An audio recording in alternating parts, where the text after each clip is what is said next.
So getting up today later, because I was up late kind of watching news and stuff, and just keeping track of things, trying to get more information, what limited there is. But waking up today, and it's funny to see all of the MAGA people now grabbing just an assortment of prepackaged excuses for what happened, from just a very old bag of excuses, blaming prior presidents for the actions this one took while ignoring history in its entirety is amazing. Is just really funny. Like, it's always been fairly easy to dispel right-wing talking points, but this one is going to be so much easier because all I have to do is reach back to the Bush Jr. era and can look at the stuff they're pulling from, because a lot of it is I've seen is that it's recycled goods from the Bush Jr. era, which is just amazing. The fact that the propaganda machine has nothing else to work with, because we've done this so many times, they're just going to recycle that old stuff.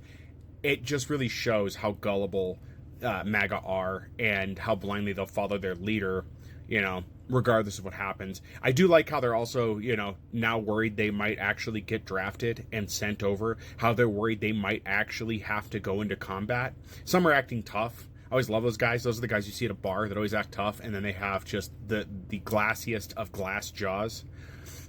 Those guys are real cute. So, yeah, as I keep saying, maybe we'll get lucky and these problems will solve themselves. Maybe a lot of the gullible MAGA will go show up and just get obliterated.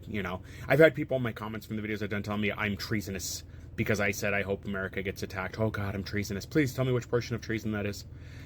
You guys don't understand the laws. You don't understand history. I really don't understand how it is, we haven't collectively decided to do something about this problem, because it just is out of hand.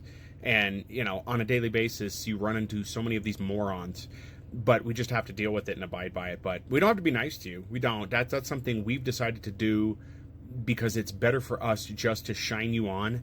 But I think a lot of people are coming to the realization that they're done with that. So, but yeah, it's going to be interesting here. I don't expect Sunday, which is today. What is today? The 22nd? Yeah, Sunday, June 22nd, 2025. I don't expect much to happen today.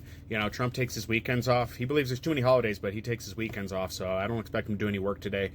Monday, though, I expect to see maybe some developments. And Tuesday, the whole next week is going to be fairly interesting to see how the world reacts and what happens. We've heard verbal reactions, via press conferences, news articles and stuff, but the real meat of it's going to happen here. And I love the constant, we're done, we did it. You guys are putting that victory, flag up too soon, that mission accomplished flag up too soon. You haven't even given it but a few months. We're not done. We're far from it. We've upset a lot of people who can actually do something about it. That's the interesting thing this time around. These people can actually do something around it. If you don't recall, us getting out of the previous conflict we had over there was because we didn't have the money to continue it. That one of the reasons. We don't have the money to really start this and be involved in it. We've already spent $4 billion on this. That's a good chunk, and we were already not in a good place. All of our adversaries have to do. I'm not going to say enemies, because they're really not enemies. They were quiet. They were fine. It was fine. They just have to wait until we have no money left. That's all there is, and that won't take very long this go around. So, yep, it's going to be an interesting week.